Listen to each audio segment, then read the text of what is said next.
अभी कांचे घट के समान धरूं, सारे ब्रह्मांड को मैं उठाऊं अभी।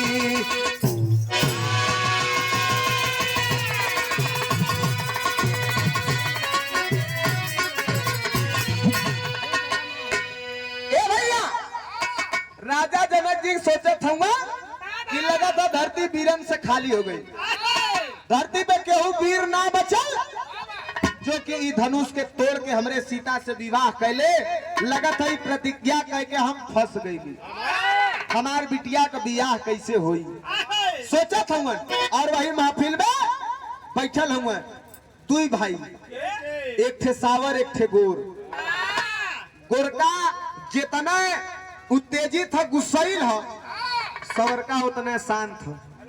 केहू और ना मर्यादा पुरुषोत्तम श्री रामचंद्र जी और भैया लखनलाल थे।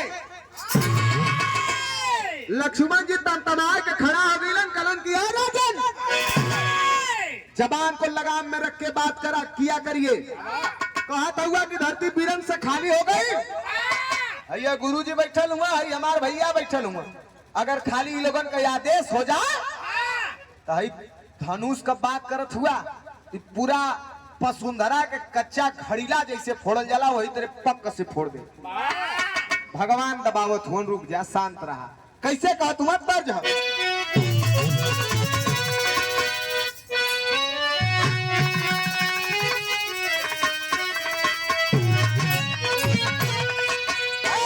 तो राम फेरे तिरछी नजर को,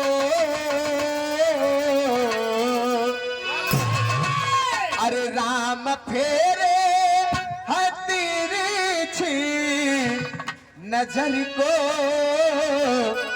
मौन भाई लखन हो गए हैं मौन भाई लखन।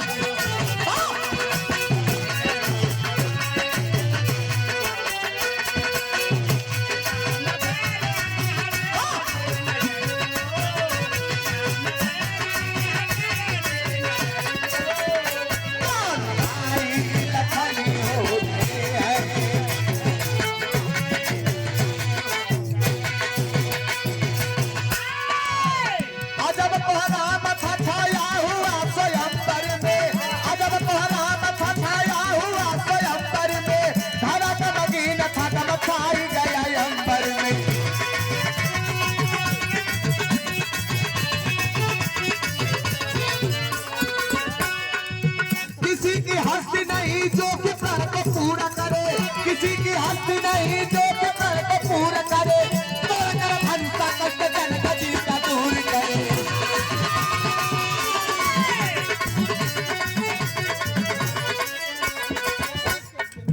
अंत में राजा जनक दिल में है उछालिए, अंत में राजा जनक दिल में है उछालिए, तोड़ कर भंसा राम सीता से विवाह की।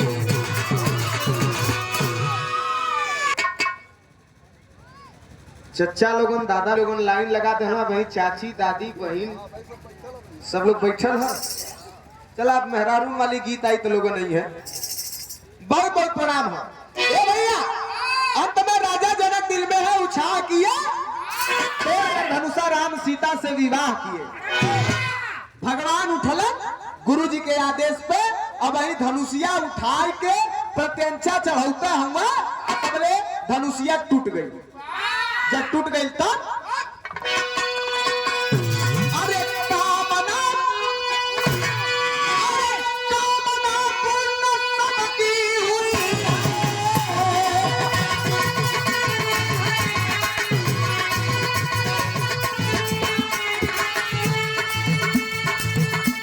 अरे भावना भर खुशी मुस्कुराए,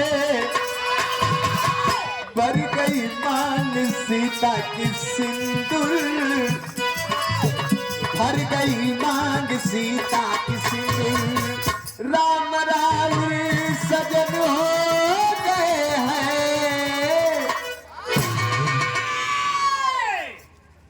मर्यादा पुरुषोत्तम श्री रामचंद्र जी के साथ में शादी माता सीता जी का हो गई। जब शादी हो गई तो हर रस्म पूरा करत के समय सवेरे एक रस्म लोग करलन जेकर नाम बतावल जाला विदाई का। जब बिटिया का विदाई होले तो बड़ा दुखित वातावरण होला उस समय। बिटिया जब ससुरे जाए लगेली, डोला जाए लगला, जब रोवे शुरू करेली तो 7 घर दुश्मन रहला वहू का करेजा फाटे लगला। माई सुनैना मतारी सीता जी के समझावत हईन, सिखावत हईन, का कहत हईन, रुक जा। ओ समय सुनैना मतारी अपने बिटिया के सिखावत हईन, का सिखावत हईन,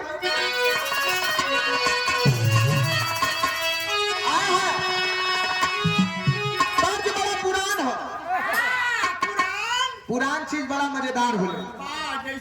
जैसे में पुरान चाउर, पुरान कपड़ा, पुरान गाना, पुरान मेहरारू सही कथुआ पुरान मेहरारू कभी हो घरे में एक ठे जरूरी है तनी वो गुण सहूर सिखावे ली नहीं किन के चला। इ तर्ज के हमरे स्वर्गीय विराट श्रृंगार रस के सम्राट स्वर्गीय बुल्लू गुरु गावे, बड़ा प्यार से गावे, बड़ा उमंग में गावत रहले। बुल्लू गुरु कहा बड़ा प्यार से कैसे आओ बढ़ाना सुना। सुरेंद्र चा बगल में बैठल हुआ रामदेव गुरुजी, बुल्लू गुरुजी का बड़ा आशिक हूँ, बड़ा दीवाना हूँ उनके बिरहा का। तो बुल्लू गुरु का तर्ज है तो सुरेंद्र चा बैठल हो तो तैसे ही ले बात का दिक्कत है।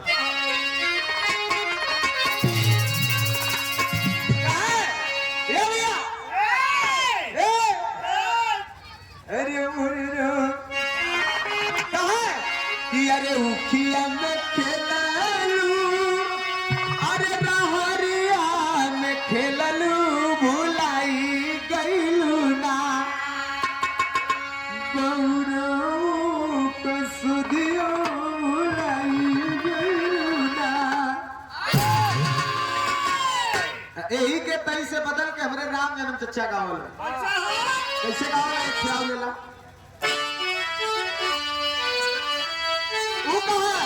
अरे उखिया में खेललू, अरे रहरिया में खेललू, भुलाई गईलू ना, हो भुलाई गईलू ना, यही करियावा कसुदिया, भुलाई गईलू ना, यही करियावा।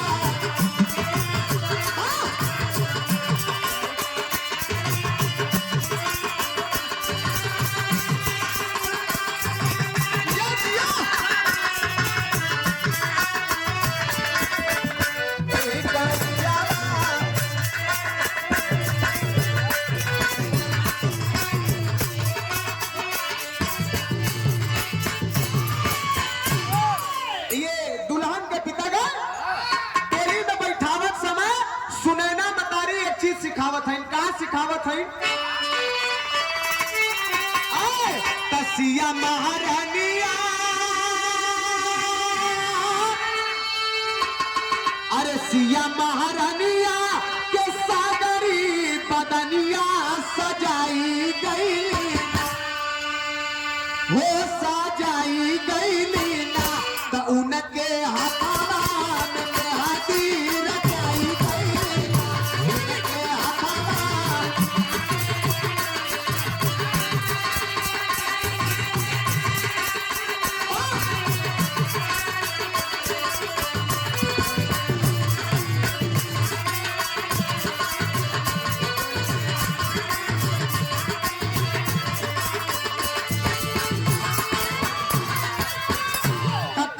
ससुरवा माई विदाई करत है, नहीं सिखावत है, करिहा ससुरवा में सब करी अदरवा सिखाई गईली ना,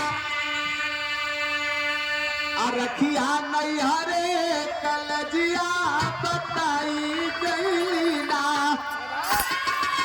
ए भैया माई सिखौली के बिटिया ससुराल में जइया देखा बेटावा पे तो नहीं लेकिन बिटियन के सर पे तू परिवार का इज्जत होले, नैहर का और ससुरे का कौनो ऊंच नीच काम कर देबू तो ससुरे का तो पानी डूबी लेकिन नैहर का भी डूब जाई। लोग यह कही है कि माई बाबू के लगत है कुछ सिखौलन उखौलन ना सिखौल तो कौनो ऐसा काम मत करिया कि माई बाबू को बेइज्जती ना हो। लोग ये कहे कि माई बाबू बिटिया में संस्कार भर के भेजले हो, माई सिखा के भेजली।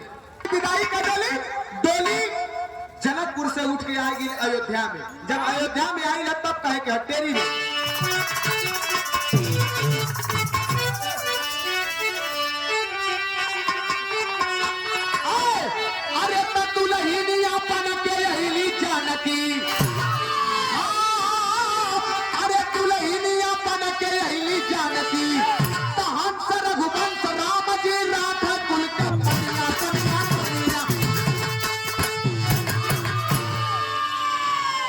हंस रघुवंश राम जी राखे कुल के पनिया दुल्हनिया बन के लेली जानकी। बुल्लू गुरु जी का झलक है। अरे कंत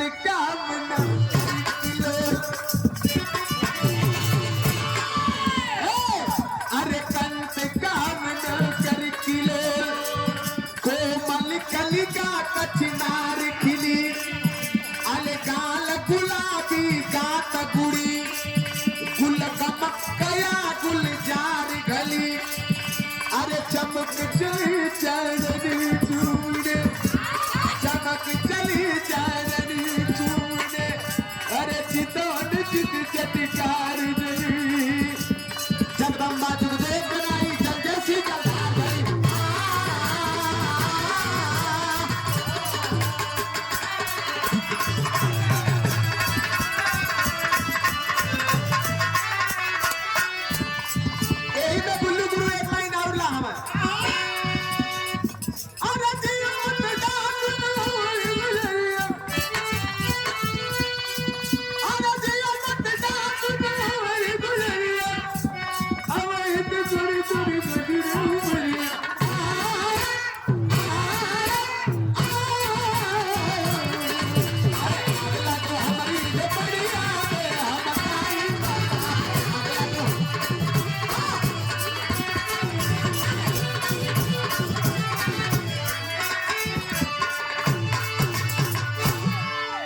तीसरा नंबर वाली चाची की ओर से 101 रुपए का आशीर्वाद। चाची के प्रणाम हो, उपस्थित जनता के प्रणाम हो, आशीर्वाद के इच्छा ता जिंदगी रहे। ए भैया सीता जी आई गई जब ससुरे में डोली में से उतरली तब ससुरे में एक ठे रसम होला। कौन रसम? बनवार छोड़ा जाला तो एक रसम होला मुंह दिखाई। जे दुल्ही का मुंह देखला कुछ न कुछ होके उपहार देवाला। भजन का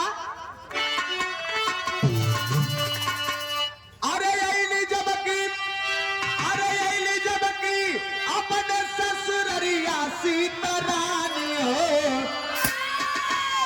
कह के कई भर जाले नजरिया सीता रानी हो। ए भैया सीता जी जब ये ससुराल में तो 3 ठेमाई के कई सुमित्रा और कौशल्या। सबसे पहले बहन की मुंह के देखी के कई कहली राम हमार बेटवा पहले हम देखो।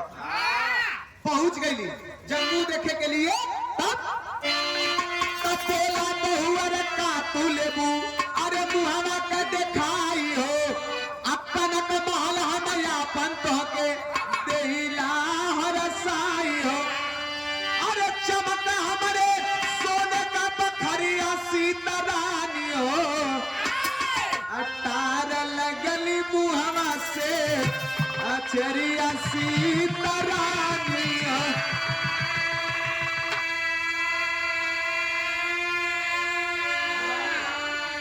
ए भैया के कई कलीन पहले हम देखो के कई बढ़ चढ़ के आगे गई कलीन के बिटिया पहले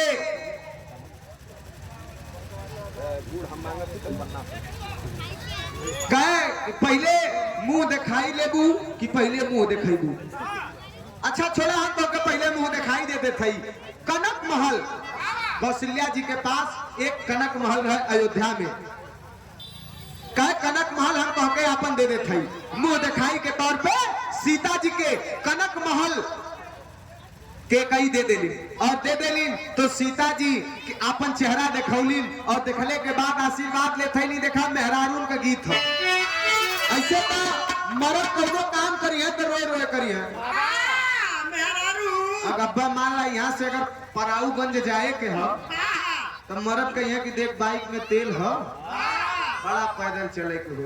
अब मेहरारू अपने में बना ली है 4-6 जने, गावत बजावत चल गई है, गावत बजावत चली गई है।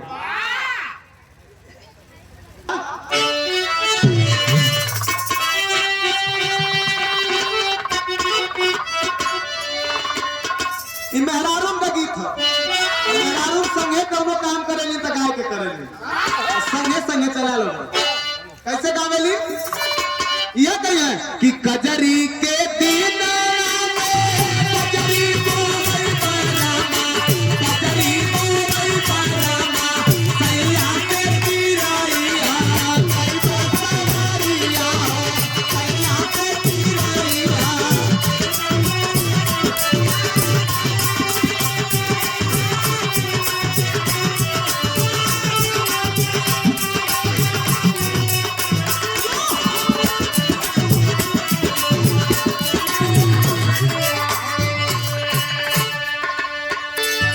सीता जी धारा काटा सासू का बउआ रामा, सासू का बउआ बाते या चरा वाला, गाँव समारिया बाते या चरा वाला।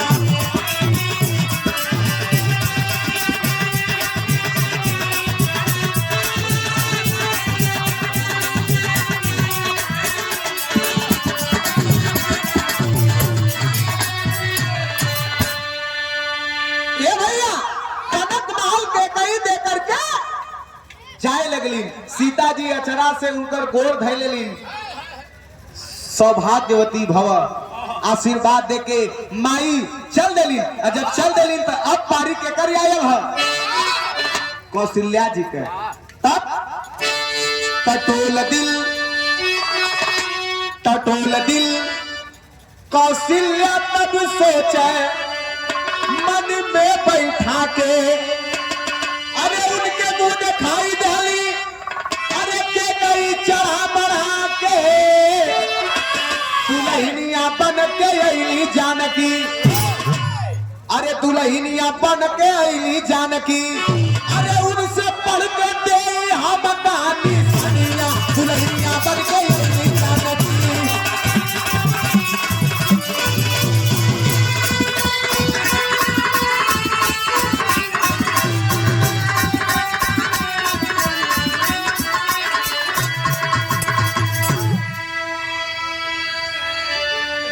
कौशल्या भी सोचत है कि कई कनक महल दे देली। ए भैया कौशल्या सोचत है कि एक जने कनक महल दे के चल गई, अब हम कौन ऐसा चीज दे कि हमार पड़ला भारी हो जाए।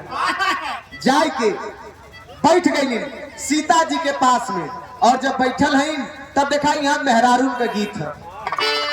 हमारे समझ में ना वाला रिंकू भैया हमहन का तो कवि होलन लिखल, मेहरारू का कवि के होला। जैसन भाव वैसन गीत गई है। बारात जब जाए लगले तो देखा ओ समय गावेली मेहरारू को का गई है।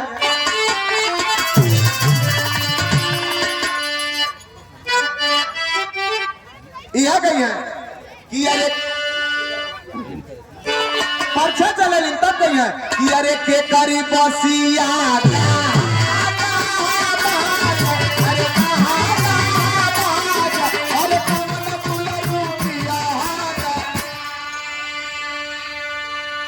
छूट गई खोई छाछ,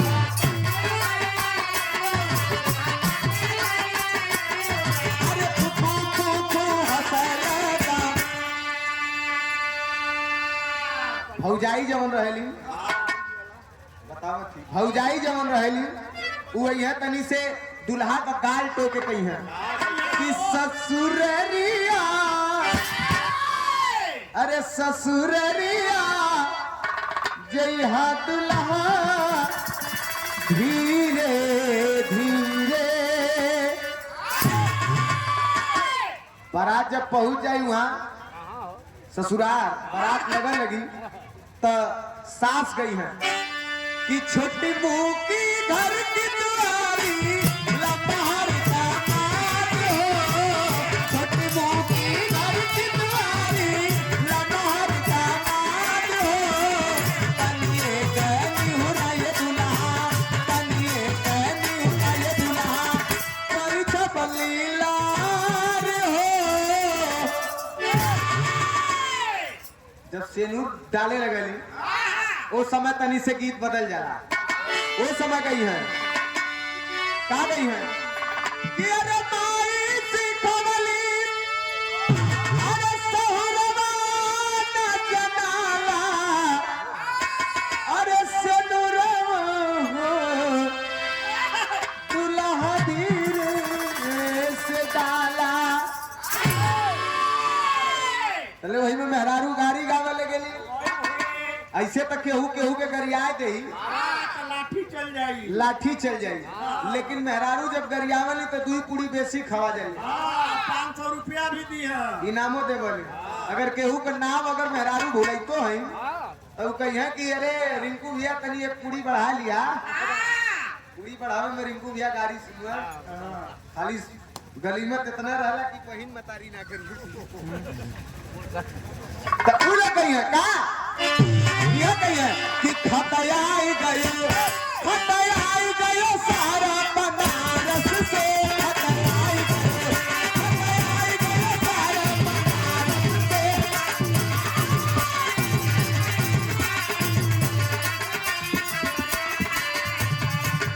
चिट्ठी बचला कि ना बचावला कि ना, हौ तोवला कि ना तोवला कि बचावला कि ना, हौ तोवला कि ना तोवला कि ना, पहिर बेचला कि ना बेचावला कि ना, हो खतयाई गयो सारा बनारस से, खतयाई गयो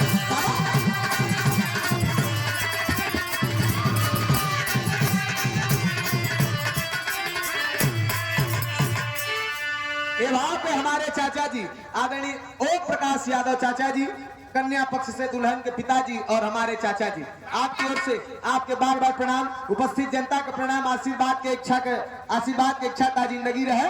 पर वही में दूसर की गोलाए जाए वो कही हट तो नन के गावे ना हो तो बेइज्जती करा दे दूसरा। वो कुल गई है का कही है कि कुछ आज मारेगा कुछ काल मारेगा, कुछ दिया देवारी के बाद मारेगा, हो खतयाई तने तीसर की आ जाएगी कहीं करे ई गाड़ी गावत हो सो कि गाँव माँ करो थो पढ़ले लिखले ना हो ना, कुछ आज मारोगो कुछ काल मारेगो, ई कुल कोनो भाषा हो ये की बोले छे तो ऊ कुल कही है का कि 3:30 बजे मिलनी जरूरी है, 3:30 बजे।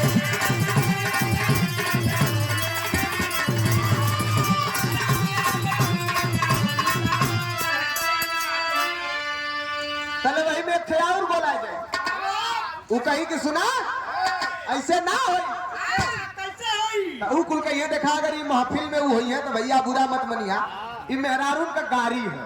ऊ कुल कही है का यह कही है कि अरे हमारे दुल्हा के मुँह बड़ा सुंदर अगवा छछुन्नूर हो। अरे एक मिली और कही कि देखा है बरतियान के, अरे यही लसानी न हो, अरे यही लसानी न हो, हमारे दुल्ही के चमकैला कानी, अगुआ बानी हो।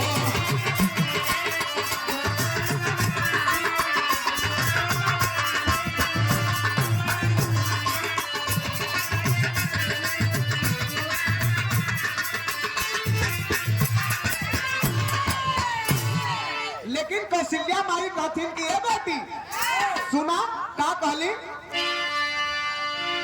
अरे तो बोली कौशल्या जी, अरे बोली कौशल्या जी, मधुरी बचनिया सुनाओ सिया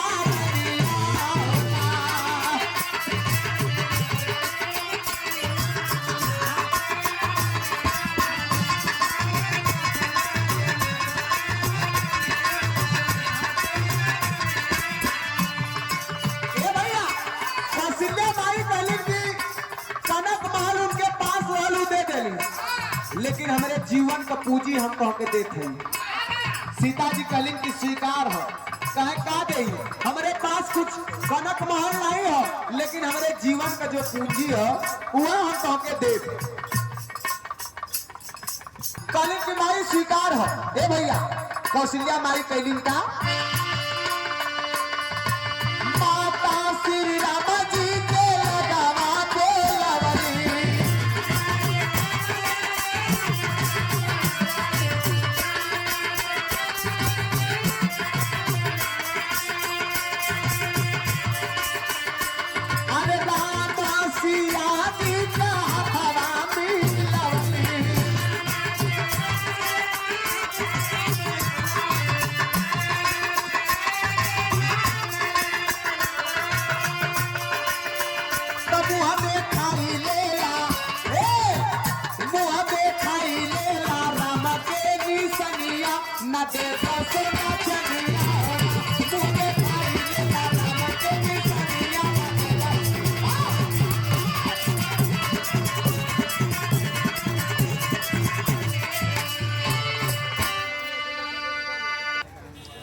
आवाज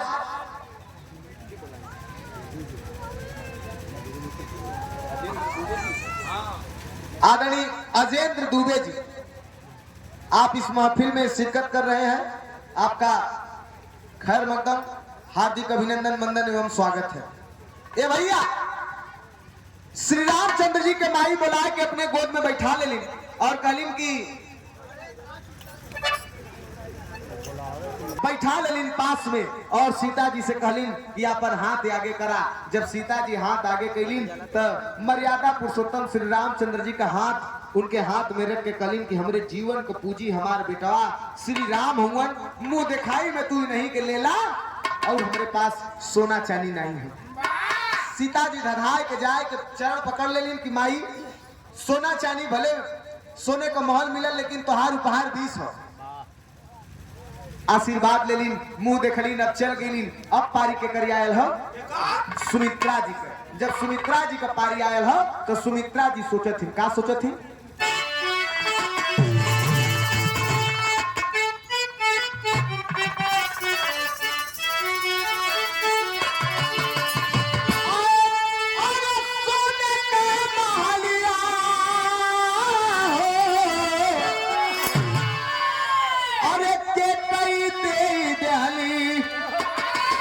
अरे कोई नहीं साकया बचड़वा लगा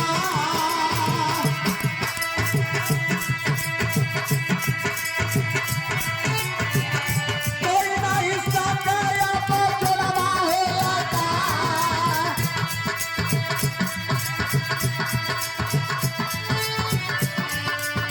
कौशल्या जी डाली अपने जीवन का कमैया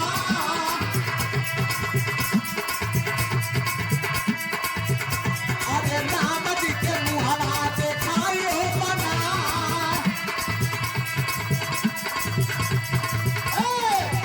अरे सुमित्रा जी सोचा दे हम का निशानिया, अरे सुमित्रा जी सोचा दे हम का निशानिया। अरे सीता जी से गाय के कहली समझा, अरे बोला बहुआ का तुझे मुहवा देखाई। अरे या तू पहले के बुआ पर मुहवा देखा।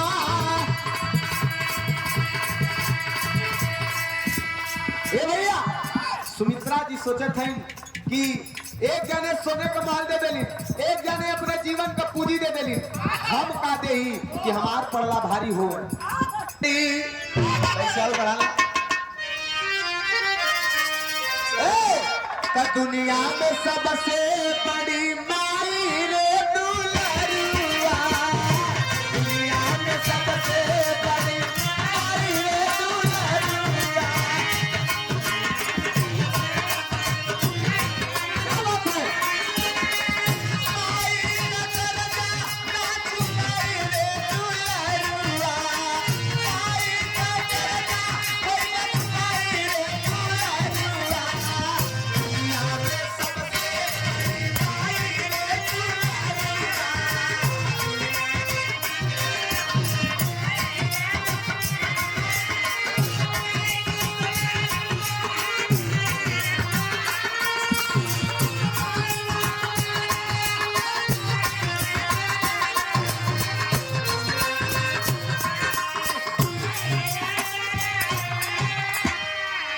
ई देखा माई के तरफ से आशीर्वाद मिलल है। और तीसरा नंबर सुमित्रा जी सोचे थे एक जाने सोने का महल दे देली, एक जाने अपने जीवन का पूंजी दे देली, अब हम का करी। जाए के बैठलीन सीता जी के पास में कहलीन के बिटिया मुंह देखेबू कि पहले मुंह देखाई लेबू।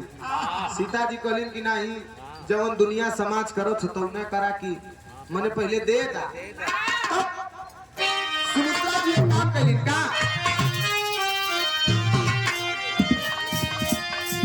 हरवा दे दा, तब हवा देखा।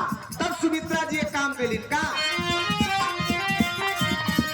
अरे सुमित्रा जी तुरंत आयला धन के बोलावाली, अरे सुमित्रा जी तुरंत आयला धन के बोलावाली, अरे गोदिया में अपने रखेली बैठा, अरे सीता जी के लक्ष्मण का हाथवा थमावाली, अरे इनके जी न जाना या राम जी का भाई, अरे बेटा के समान इनकर करी आया दादा, अरे बेटा के समान इनकर करी आया दादा, अरे भरल चरनिया लखन हरसा, अरे रामा हरे रामा।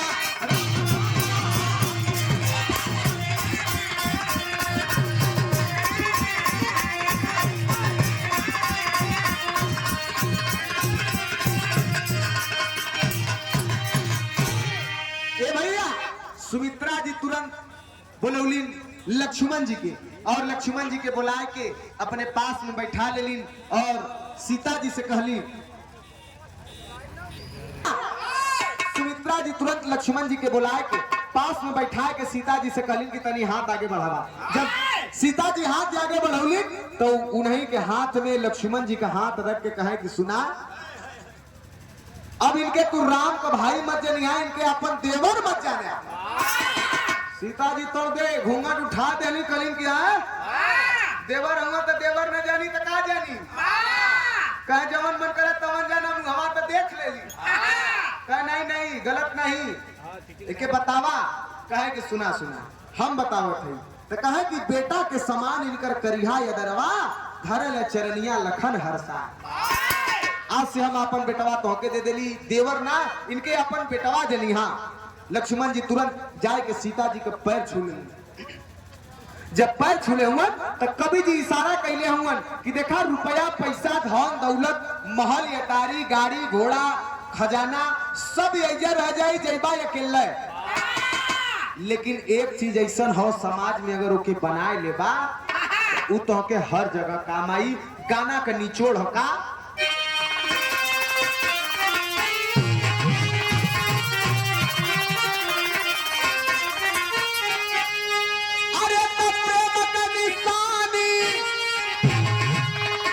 जीवना मानत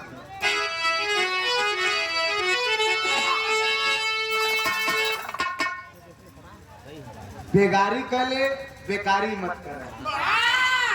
आप कहे क्या आदत खराब करी। सुरेंद्र चचा जात उनका अभी हुआ ना, तैसे हम चाहत कि तई 2 मिनट खातिर मंच पे आ जाए। सुरेंद्र चचा अरे बस 2 मिनट खातिर आओ।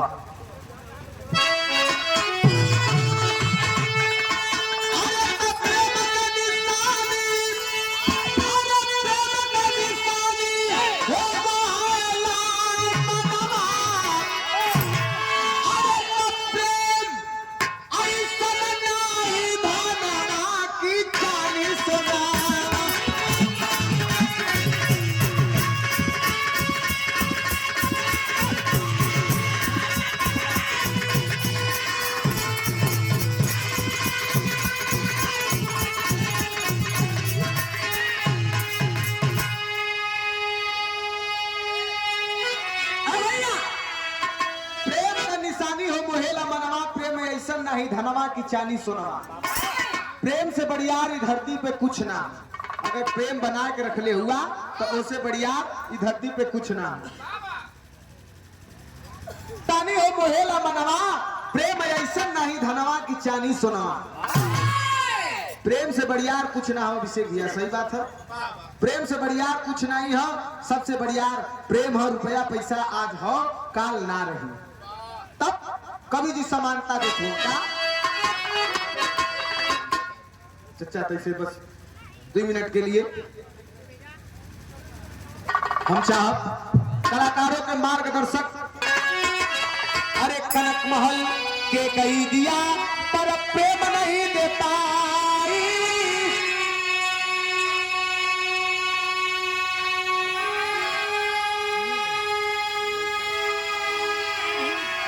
अरे राम से आया लक्ष्मण को बनरे तर भेजा भाई, तभी रखा हो गई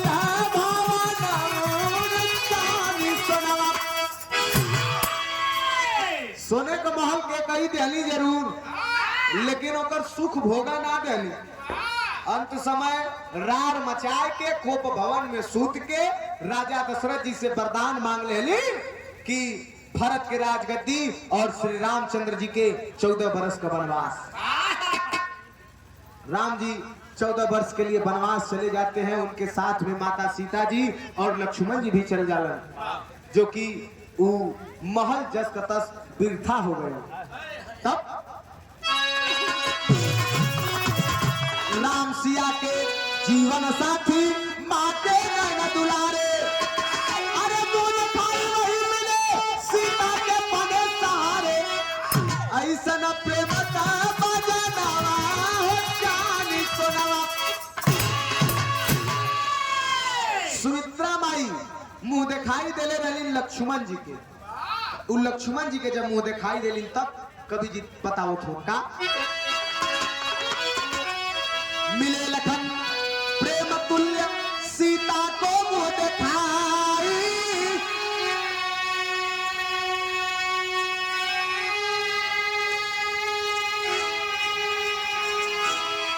अरे समझिया तो बात समझे, अरे समझे ना भौजाई। बच्चे के लागल शक्ति बनवारे जानी सो।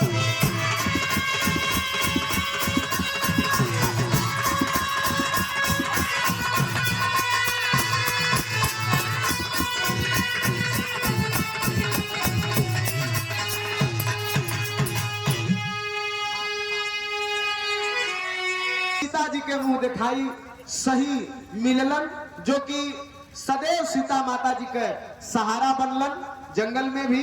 और चोरी से हर के रावण लेकर के जब चला गया तो लंका के लड़ाई में बढ़ चढ़ के हिस्सा लेलन। और मेघनाथ इंद्रजीत, जिसको इस धरती पे कोई मारने वाला नहीं था और मार सकता था इस पूरे ब्रह्मांड में, तो सिर्फ एक ही शख्स, वो थे स्वयं लक्ष्मण जी। काहे से ओके वरदान रहा कि 14 बरस ये भोजन नींद नारी त्यागी, उहे इंद्रजीत को वध करी। तो लक्ष्मण जी नींद भोजन और नारी का त्याग करके इंद्रजीत को वध कैलन। सदैव सीता जी के माता का दर्जा दिलन, माँ समान देखलन। उनके कबो भौजाई ना कहलन, निगाह उठा के उनके चेहरा पे ना देखलन, जब देखलन उनके चरण में ही देखले हुए।